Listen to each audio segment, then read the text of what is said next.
let's get into the topic. It's very interesting because many people may be looking to move out of India, and this can be for various reasons. So we look at a lot of different like combinations as we go along on what are the reasons for people to move out, and we'll also look at what happens, what are the considerations that you need to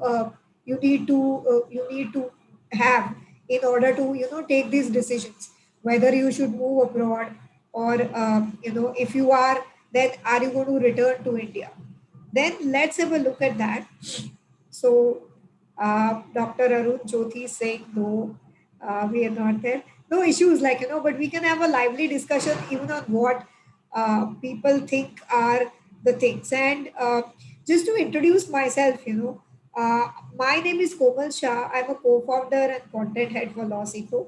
And I have been living and working in Ireland, which is in Europe, for close to 10 years, right? And before that, for 1 year, I was in the Middle East in Bahrain as well. So I am just looking to discuss on what can be the sudden changes that can happen to your life and lifestyle when you're moving out of India, and then again when you're contemplating from moving back from there, because these are both really major decisions. There can be lots of changes that happen because of that. Okay, so let's move on, dive into the topic. I'll just share my screen.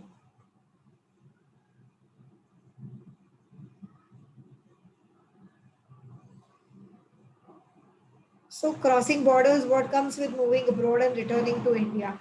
Now, before I actually get into, I also had this desire to really move out and work out of India, even at the time when I was studying, right? And I had done my law and I had done my company secretaryship.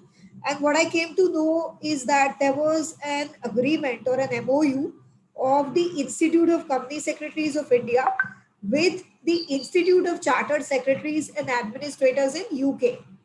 Okay, and what it made me think is that if I can actually get the UKCS degree, and if I try working in the CS firms or something abroad, maybe I will be able to get work because of that, or maybe I'll get some advantage because of that.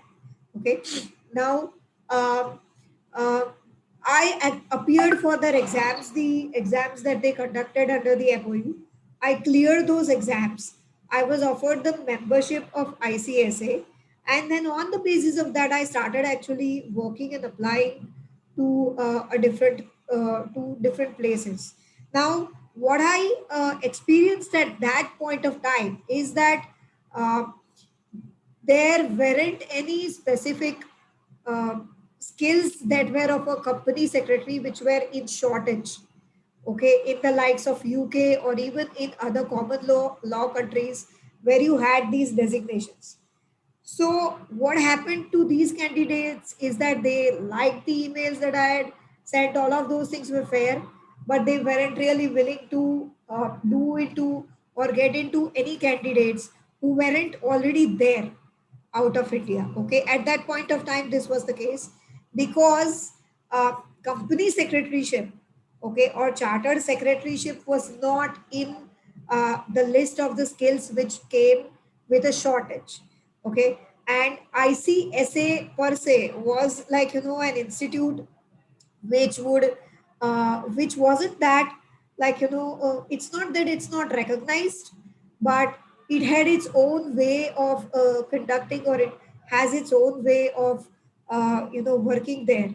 So people who are qualified secretaries by the ICSA were able to work in UK as chartered secretaries. But another thing that actually came in the hindrance was that legally, like in India, you have a requirement that someone must be qualified under that law in order to act as a company secretary. In the UK, that restriction was applicable only to public limited companies. So if you were talking about, let's say, a smaller private limited entity, anybody could act as a chartered secretary, even if they weren't qualified or they weren't blessed with the ICSA qualification, right? So this is something that really, so there wasn't really a skill shortage, and that's why, like, I wasn't able to get uh, get into or get a job while being here in India. Okay, so these were some issues that I faced, and but what I can say is that degree ultimately proved in helpful when I really moved out of India. Okay, so uh, luckily for me, my husband secured an opportunity in Dublin, Ireland, and at that point of time, like, he was working with 𝗂𝗶𝗄𝗃, and I used my ICSA degree to apply to different places there. Okay, and fortunately, I was called for interview. I'd given numerous interviews in Dublin, like in the beginning, and when I reached there, I had appeared for my first interview just right after 12 days of reaching in Dublin. Okay, so the interviewer also told me that you aren't wasting any time, isn't it? So well, I was starting and I was appearing for quite a few interviews, and I was able to secure employment just on the basis of that degree when I actually moved out of India. And I can tell you that if I hadn't got that degree when I actually moved out, like, I wouldn't have been successful in getting any employment. So degrees like that, you may feel or you may sense that it's not useful because from while you are here, it doesn't make any sense for you to try outside. It depends entirely on which institute you are taking that from, what is the skill available in that area, what is the skill shortage, and then what is your exceptional experience, or what are the exceptional things that you can provide. Okay, and is someone willing to take that, plus how much is that skill applicable cross borders. Okay, so those kinds of things factor in when you are looking at something that is going to work outside or is not going to work outside. Okay, but definitely, if by any chance you land up abroad, like, these can come very useful. Okay, so it was just a simple MOU that the ICSI had with ICSA, whereby I appeared in 3 exams, and I was, I cleared them. I cleared one of the subjects actually with merit, and I was able to get the membership there. And but that is what was, like, what came in handy when I was there and I was looking for employment there. Okay, if I didn't have that, it wouldn't have worked outside. Like, with the Indian Institute's degree, definitely I wouldn't have been able to get a job uh, in the same field, in company secretarial or corporate governance field out of India. I wouldn't have been able to do that, right? So that is the thing which I wanted to share. Like, you have to check how much is it useful when you are applying from here to out of India. How much is it useful when you actually land there, if by any chance you land there, if you have any means to really land there, and then you are trying for jobs there, then how much can it be useful there. So these are some things as far as, like, your education is concerned. How much is it recognized out of India? Those are the things that you have to kind of figure out and think of, right? So but that is one extent of the thing. If we look at moving into really a lot of different considerations, then this is your first, basically, uh, thing, that why is it that you're moving out? Are you moving out for studies? Are you moving out for work? And, like, there are certain skill areas which are very much in shortage out of India. For example, if I give you an idea, as far as Dublin was concerned, Dublin or Ireland was concerned, when we landed, engineering and nursing were a significant shortage. Next on the list was accounting. Okay, so people who were in these domains, which were like engineering, especially in the likes of testing and everything. Okay, people here, if, like, if they it was it would be a very average engineering college, like, it wouldn't be one of the IITs or something. And here they would struggle, but they were able to get work outside because there's a shortage of engineers in those domains. Secondly, nursing. Nursing was another thing. Nurses were able to get work out of India without any additional, I mean, in at least in Dublin, I can say they were able to get work without any additional qualifications or things like that.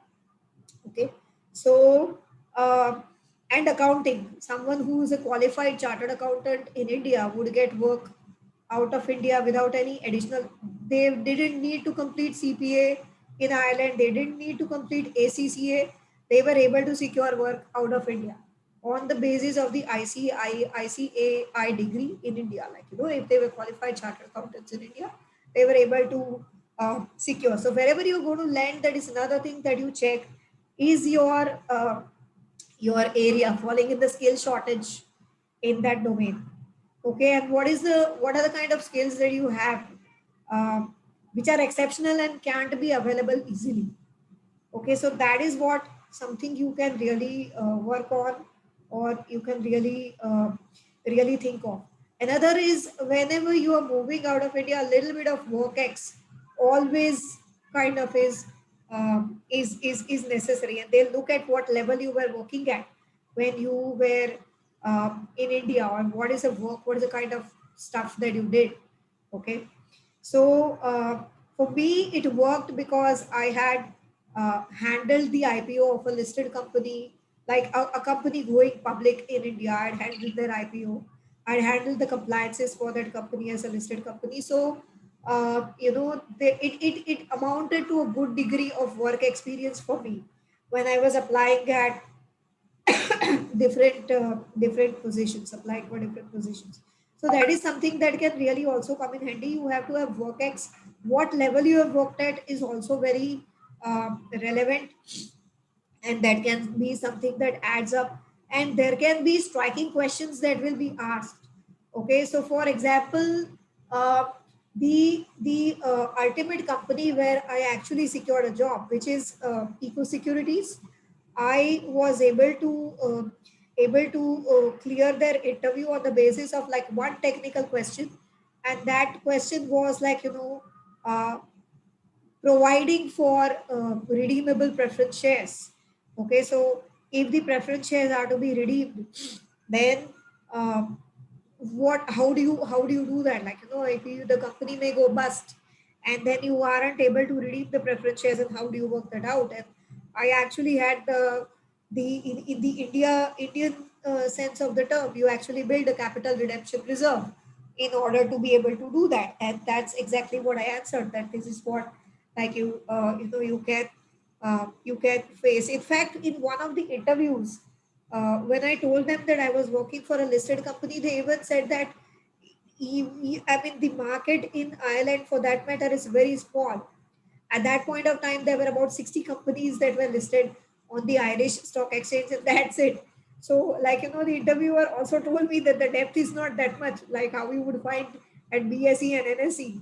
So, how are you looking to put your skills really to good use here? So, these kinds of questions also you can come across, okay, and you can face, but it's very interesting. Like, so WorkX is, as I'm saying, WorkX really creates an impression. You have to have some amount of WorkX, and that has to be at a certain level that can definitely create an impression when you are looking for, work outside of India.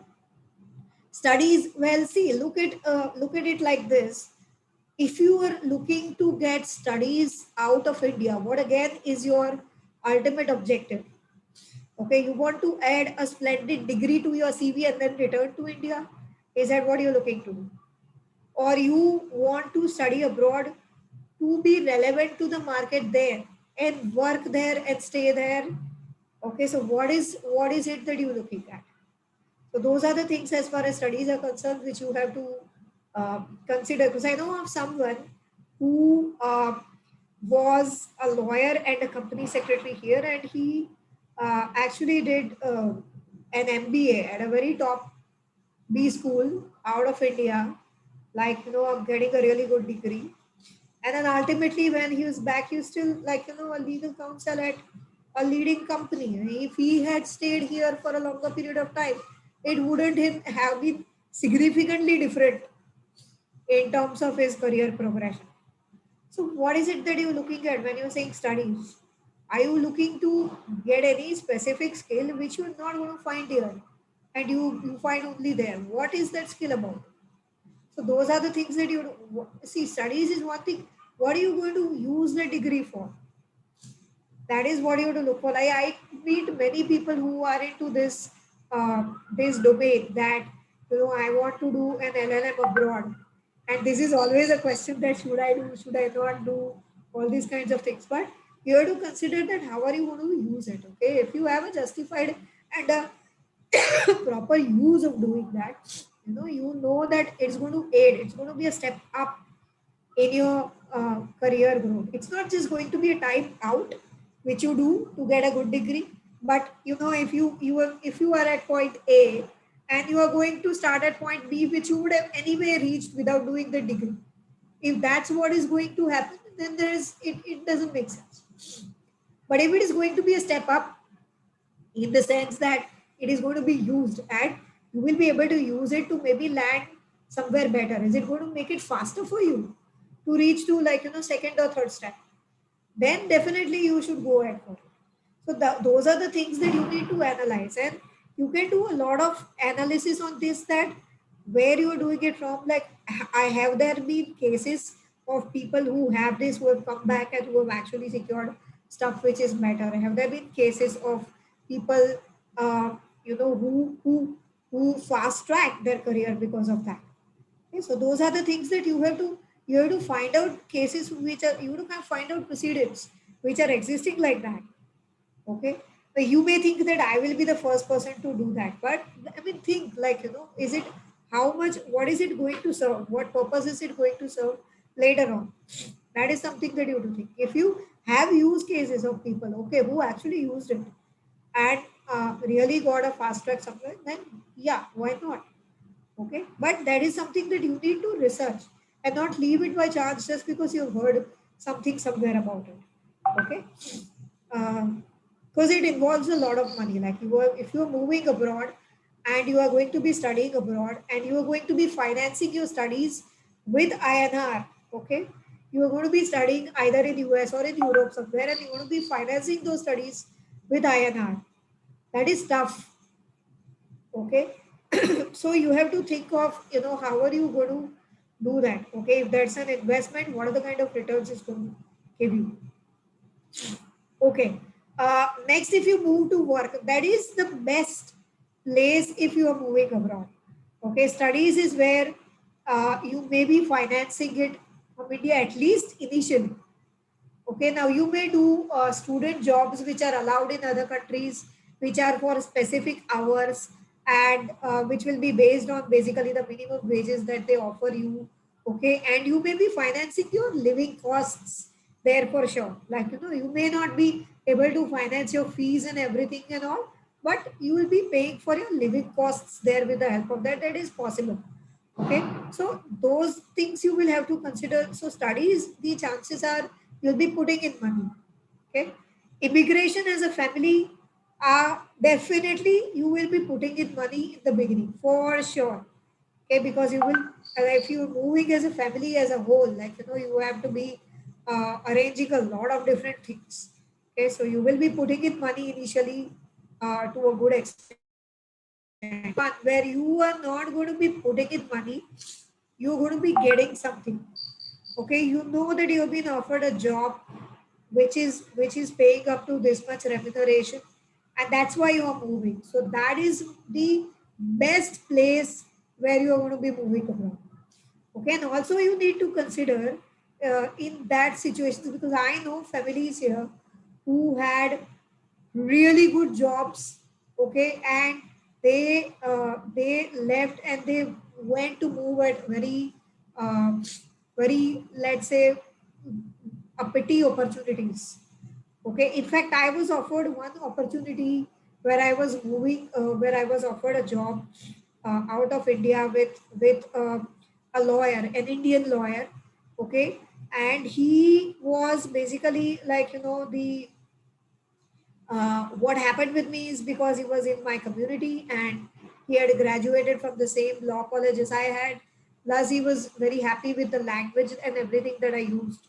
So the intention rather was that I want to give chance to people from my city and alumnus of my college, things like that. So I didn't have any specific qualification for it, but I was in this category for that. And he offered me a job, and he said that, like, you can be, we can be discussing better terms and all of that.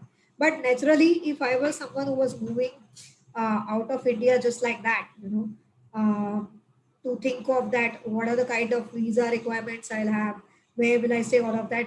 And I did a bit of a research because I had a decent community in that area, in that city. Luckily for me, I had, like, people, I had cousins, I had lots of people who were there. So they kind of, checked certain things, and the get back by them was that this person isn't a very good person to work with.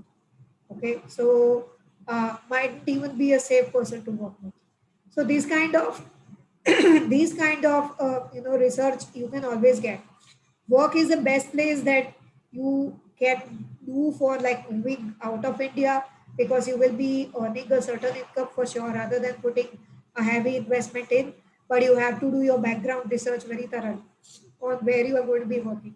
Naturally, where there are established entities and companies, like, they have very laid down, specific laid down policies, and you know that there have been lots of precedents before you of people who have been working in those companies and all. That's a relatively safer place to do. But when you're moving to individual firms or individual people or solo people who would be, like, giving you, offering you work because of this, you need to be very careful of these things, right? So that is, so why are you moving out of India? You need to think of that as the causes. And where are you moving? Again, I mean, the culture, the community, the support, the safety, the requirements, everything changes in these destinations. And these are the destinations where majority people move to. Many accounting professionals will move to Middle East. You will have lots of accounting related jobs in Middle East. In some cases, like, there is a lot of people who are there as a community. For example, if I give you the case of Bahrain, where I moved with my husband. My husband is an accountant, and he got a job with 𝗂𝗵𝘁 in Bahrain. So if I look at that country, it had a significant community of Indians, and it had a really good community even of Gujaratis, which is the, like, region I belong to, and it had temples of it. So I mean, it had the temples which were, like, literally Gujarati kind of temples. It had it is a relatively free place, or a free country in the Middle East region. Uh, in contradiction, if you look at other countries in the Middle East, okay, you don't have that much of a freedom. Dubai, yeah, but if you look at the UAE and all of these places, Qatar or all of these, there isn't so much of, like, freedom of religion, and so you don't have. But even in Bahrain, I faced this situation that I wouldn't really feel safe roaming around on the streets on my own, which was the complete opposite of what I had faced in Europe, like in Dublin.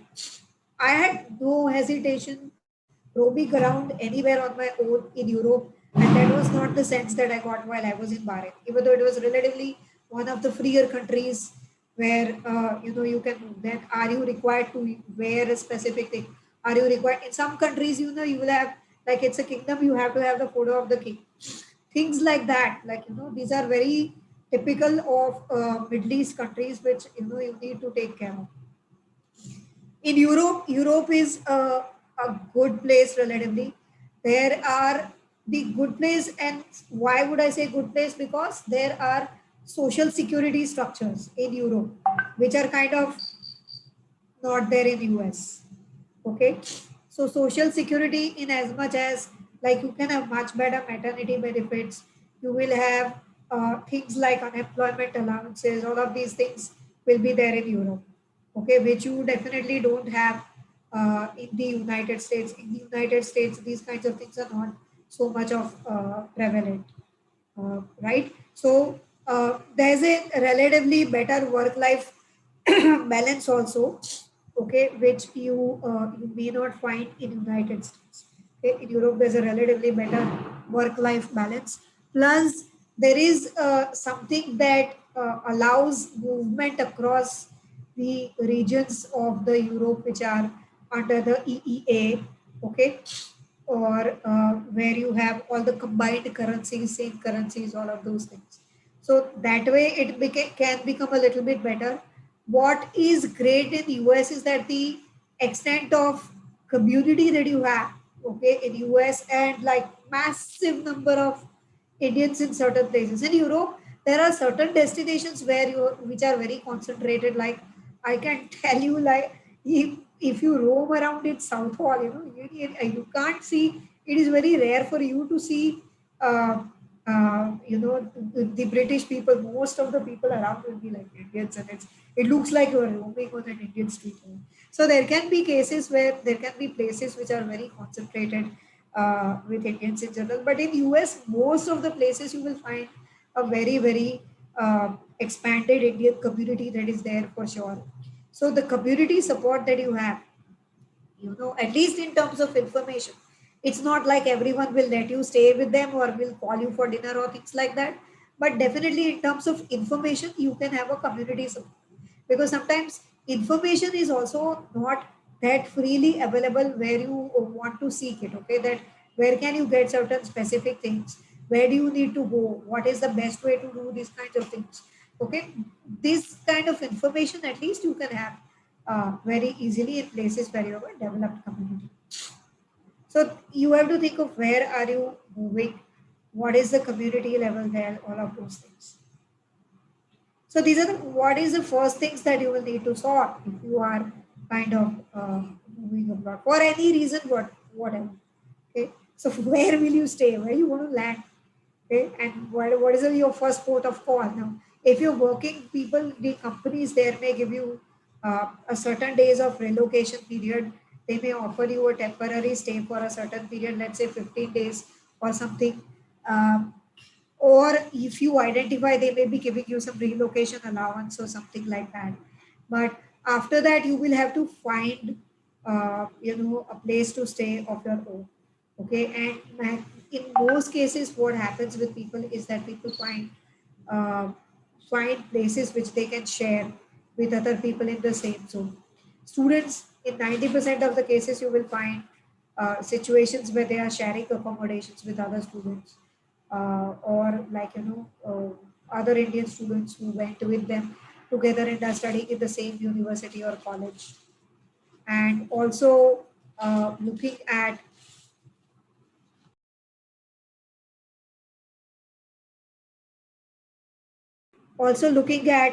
looking at where you can find accommodation which will not take a huge chunk out of what you are going to be earning. Okay, so uh, you have to think of that. Even if you are financing things from India, is the accommodation going to take off a lot of amount? Because accommodation outside India tends to be really expensive in terms of rental. uh, Definitely in some places it will be very expensive. Okay, so where will you stay or where will you end up is your first thing that you need to sort out. Ideally, you should sort this out even before you move out of India. You can find communities, Indian community websites. Okay, for example, if I say in Ireland, there's a website called Indians in Ireland. So you will find community websites like this at the places where you are, and these guys can help you if locate accommodation. Where can you locate accommodation? If you will be sharing, there can be. We knew like quite a few students who used to share accommodations with Indian couples. Okay, there would be an extra room in the apartment. They could use that as a bedroom. So like that is something that you have to sort out as the first point or the first thing as to where you will land. What is the place you're going to be staying? How will you commute? A huge thing. Why it is huge? Like you will think that okay, fine, there has to be some sort of an infrastructure or mechanism to commute, but in certain places in the US, you won't find any kind of really public transport kind of facilities. Like you want to reach a bus stop or a place where you're going to get public transport from, you will need a car to reach there. So you have to think of how are you going to commute. Okay, so uh, if it is a place that you are staying which is very near to where you are going to be studying or working, that is something obviously that is definitely advantageous, as in you will not have to spend anything on commuting or transport in that situation, right? So and public transport outside India also tends to be kind of expensive. Like if I could say in Dublin where we were saying, we had we had a train which was called a commuter, like, and it is it is a first class facility. You know, you won't find those kinds of seats and everything. Even in the tube, is not in London. It's not like that.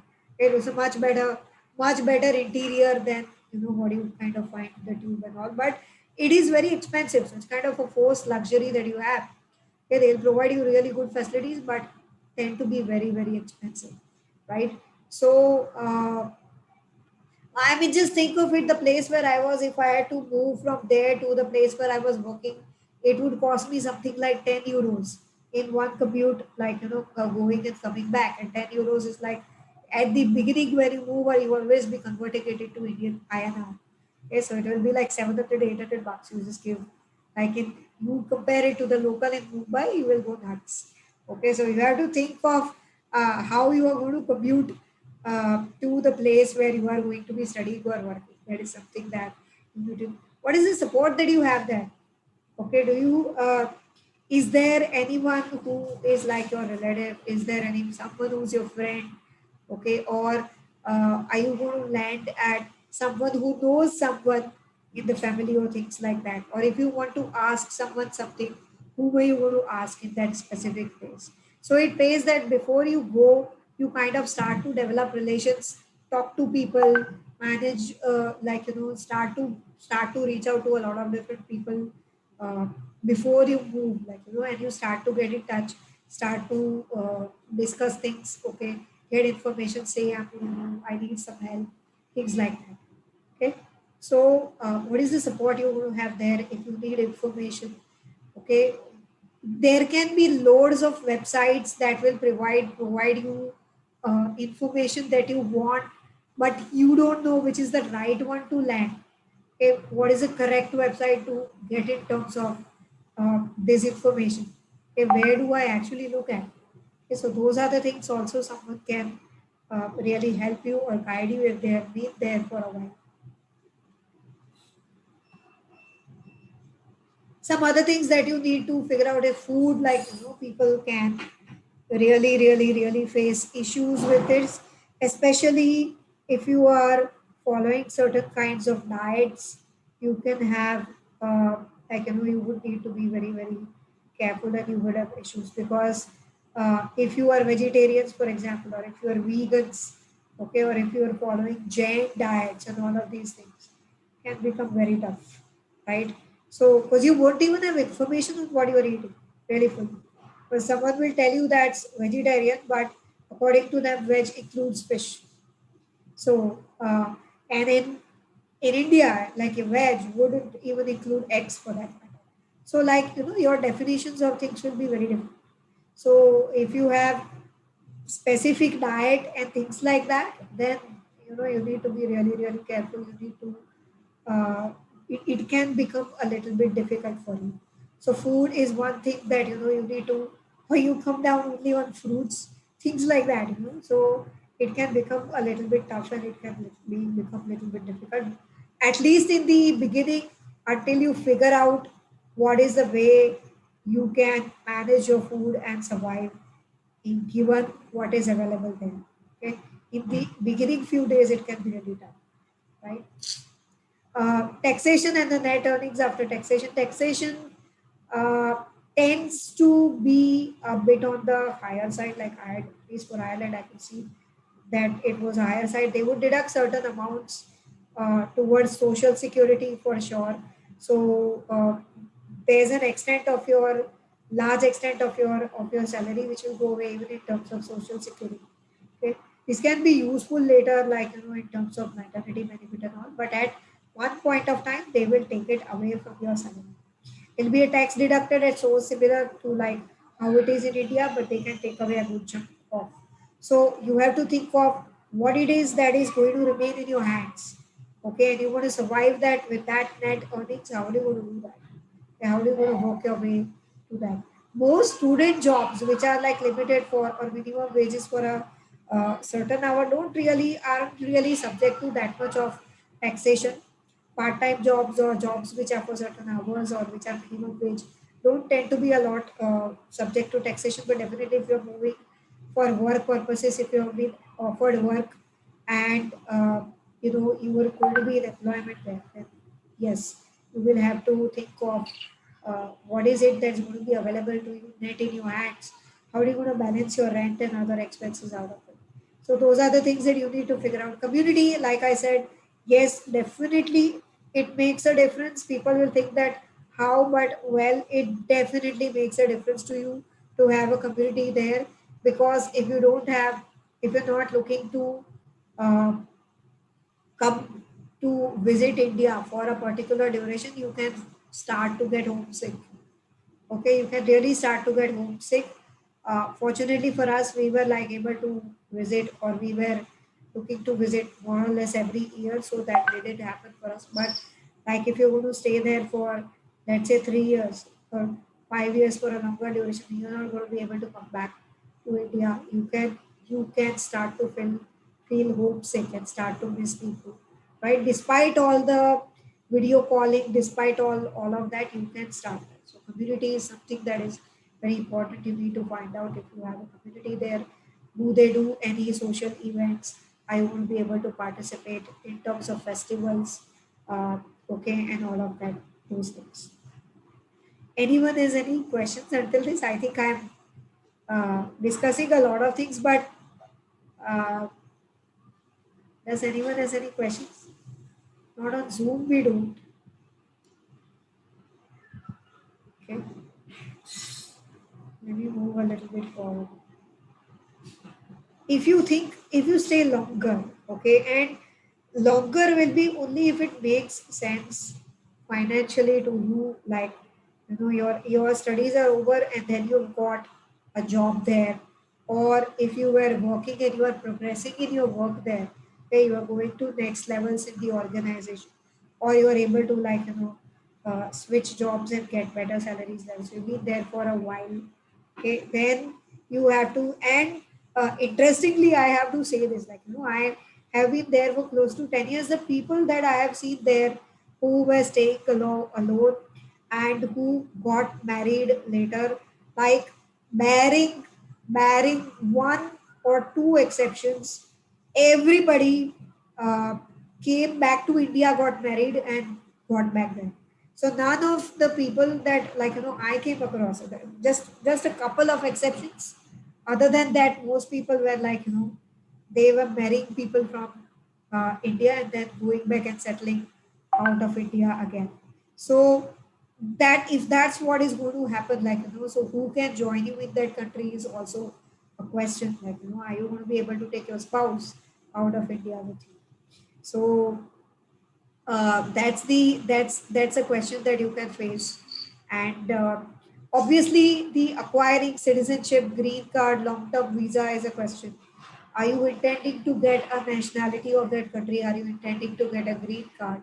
Are you intending to get a citizenship of that country? Okay, are you going to be there on a long term visa, or what is your immigration status basically going to be? Okay, though that is something that you need to check for that law, for in the laws of that country. What are the rules? What are the options? There will be different options, and these can change while you are there as well. Okay, so if I give you an example, like when I joined my husband out of India, there was something like a spousal work permit that was available. Okay, but like you had to wait a mandatory period of time before you could actually join, and then again you had a specific process of applying for work permit and all of that there. Okay, then Then they changed it and they had something that came like a green card. So someone who was coming with a green card, like their spouses could join them immediately. Things like that happened. So there can be changes in the laws also that are created even while you are there. So you have to keep tab of what is there for acquiring citizenship, green card, long-term visa. Okay, and you have to keep that updated. You have to keep your immigration document updated. You have to keep it at a safe place at all times. You have to ensure that you have it whenever it is required. You have those details available when it's required. Very, very important. So yeah, acquiring citizenship, green card, long-term visa, who can join you in that country? Can you change jobs? Now, in certain cases, there are permits issued only linked with a particular employer. And if you want to change the employer, there is an additional process that you have to carry out. So is there something like that? Okay, can you change across countries? Like Eurozone will have this kind of facilitation that if you acquire citizenship in one country, probably you are able to work in other countries also. So is this facility available to you? Like if you acquire citizenship, can you move countries? Can you work in other countries? Out of that, that is something also that you will need to check.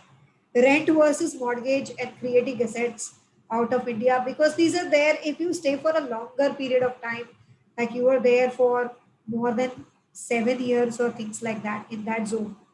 You finished your studies. After that, you are there for 2 years, 3 years, 4 years, maybe beyond that. Okay, you're there for a longer period of time. You might want to think of creating a place to stay or buying a place to stay there itself. Okay, and whether rent will be cheaper to your mortgage. Many cases, situations are that mortgage installments actually prove to be much cheaper than rent payments. So you have to think of what works for you, and how long is your plan again to stay in that country. Okay, so if you're creating an asset and you want, how long are you going to use that asset if you're going to be there, and after that what are you going to do? Okay, if you return to India, then what are you going to do of that asset? So these kinds of decisions you may have to take if you are staying for a relatively longer period of time. So here, this is what are your long-term plans? Okay, are you going to stay there permanently? Like I know many people who are very clear they're not going to return to India. Okay, some place people who are in US or even in Europe or Latin or for that, they're very clear they will never return to India. Like they will have generations which are raised there, but they're not going to return to India. They're very clear about it. So I want to reside there permanently. Okay, acquire certain educational credentials and return. Now this is very relevant because you have to think of you spending a bomb of money on that educational credentials and you come back to India. Is that going to make a difference to your work here in India? You have to think and research and find this out. Okay, so um, if you are looking to do this, then definitely think of if when you come back, what is the change that's going to happen in your profile. Okay, so acquire certain educational credentials and return, and then acquire a certain level of income and return. This is like these are certain questions which which really really requires consideration. Because I can tell you that although you are earning in a currency which is a multiple like 70 and 80 and all of that, like Indian rupees 1 euro is like that. So you will think that okay, I'm going to earn in multiples and I will like save a lot of money and I'll come back to. So think a lot of times, because when you are earning like that, the expenses are also in that currency there when you are living there, and like the likes of rent, okay, your commute can take up a huge chunk away of your income. Out of that, what you are saving, is that the same saving that you are going to make here, right? Like if you're progressing through a career level, are you going to make the same level of savings here? Okay, those are the things that you have to really, because the costs here are also lower, right? So it requires a lot of consideration. It may look very easily because the currencies are uh, are certain times of the INR, but it really requires consideration that how much of like savings are you going to actually accumulate. Okay, if you are here and you are progressing naturally in your career, or if you are there and you are earning income which is in a foreign currency. Okay, so those are the things. Plus, you can be very much affected by the economy. You can be affected by both the economies. Okay, that's something that also may make people think. Okay, like we were there at the peak of uh, the crisis, the Lehman crisis. Okay, and we could see people lost their jobs there. They were suddenly impacted by the economy there, and they lost their jobs. Okay, all of a sudden, and they might not have planned for a sudden move to India that immediately they are going to get a job somewhere else. There will definitely be a gap. So these are the kinds of things you have to think of. That does it really pull off? Are you really going to be able to generate that amount of savings?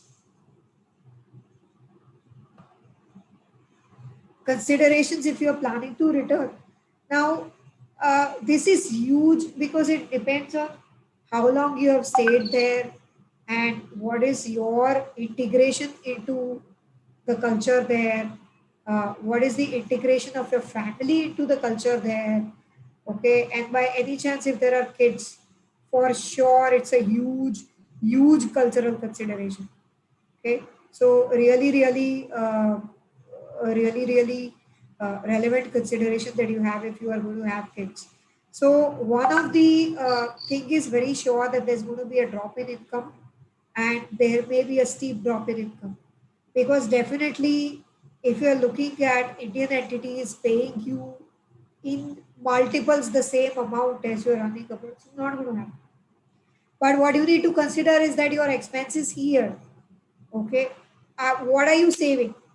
If that's a decent percentage of what you were saving while you were there, makes sense then. Okay, so you need to check that how you're going to react to that. So there can be a drop in income and there can be a steep drop. Double versus single income, this is also a consideration. Maybe you had double income there, but you will have single income here. Maybe you had single income there and you will have double income here. Okay, so both the partners, like if the husband and wife, they're making money there, but if you come down here, there can be the chances that the wife won't be able to work for a particular period of time. Okay, more so if you have kids, this can be the case because the kind of childcare facilities that are there, okay, will not be available here unless you have that kind of family support where you can actually leave your kids with parents or someone or something. Okay, then it's a different zone or different thing altogether. Okay, but you have to think of what you want to do in that situation. So double, and plus the skills, you may have skills there. You may not have the relevant, like I can tell you, I came back to India and like things had moved at a rapid pace somewhere else. Like for a while I was literally lost because it was the things had moved at a very fast pace to a completely different zone. When I was working in Dublin, I tended to be among the younger of the employees, while if I look at working in India, I'll tend to be in the higher age. Like there'll be people who are working 23 24-year-old entrepreneurs who have started stuff and all of that. So you have to think of all of these things. There's going to be a huge shift in professional terms, like how your skills work, how to set up and in a professional environment which is very different. Okay, so double versus single income can be a consideration. If you have kids, the timing is very, very important. Naturally, if your kids are very integrated with, and those which are born there, very, very integrated with the culture there, very, very integrated with schooling, everything there. Okay, they will definitely have a cultural shock when you're back. And then how are you going to move that? It has to be at an age where it's versatile enough that they can simmer and they can join back and start once again. Okay, the longer they stay, the longer the integration will be there. More difficult to simmer off and come back and adjust to a completely new environment. So definitely it's a huge consideration, whether, like, if you are, for example, if you are in the likes of Dublin, you're going to land in a city like Delhi. It's a topsy-turvy uh, difference in terms of weather. Someone is born there and has, like, issues which are related to breathing or something, they are going to find living in Delhi really, really problematic in terms of health. Okay, so naturally, you have to figure all of these things out. I will be able to adjust it that. So, a lot of considerations again if you're planning to return. But these are the things that, like, I just really wanted to share. It takes ages for people who are staying there. It takes a while to figure out, if you actually want to return. And to get a right place or a right period. What do you think? Anyone has any questions on this? These are the some things that I wanted to share just right out of, like, experience. Yes, Dr. Joshi. You can put it down in the chat, please, if you want. I'll unmute you.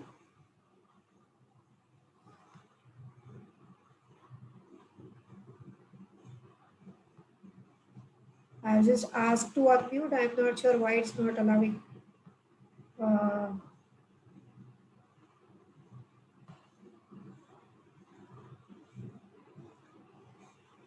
Yeah. So for somehow I'm not able to, I clicked on the allow to talk, but I cannot remove your mute button. You have a question, you can put. What's the scope of business law and corporate law in abroad? Why can't we do service from India?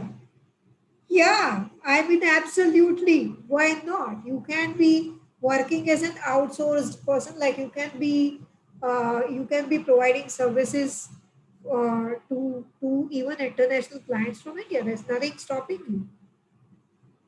It's a personal decision or a choice on whether someone actually wants to move or they don't want to. You can't do it from India. Nothing stopping you. But there can be considerations on if you are coming back and you want to try and negotiate with your employer on whether you will be able to work from them from India. I had a struggle there. For a minute, they were actually considering whether I would be able to work for them, for my last employer. No other trust, they were, for a minute, they were considering. But then the HR was unwilling to become an employer in India.